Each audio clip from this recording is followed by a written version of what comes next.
Jail में पढ़ाते थे, वो पूरा एक वफ्द प्रतिनिधि मंडल लेकर दामन गए और गांधी जी की मुलाकात की। गांधी जी ने रिक्वेस्ट की कि तुम्हारे नबी की जो हदीस है कि नमक, पानी, घास ऐसी चीज़ों के ऊपर टैक्स नहीं लगा सकते, ये मबाहुल असल है, वो हदीस ज़रा मुझे रेफरेंस के साथ दो तो मुझे बहुत मदद होगी। तो गांधी जी की रिक्वेस्ट के ऊपर ये लोग मदरसे फिर आए, धामण से डाबेल आए।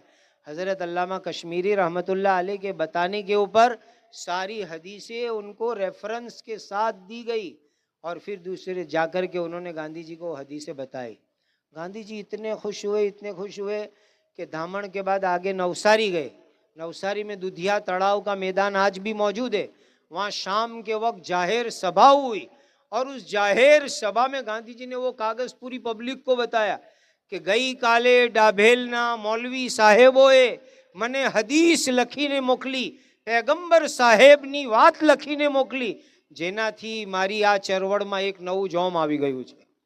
ये गांधी जी के अल्फाज है और ये बातें मैं किसी मुसलमान की किताब से नहीं कह रहा हूँ।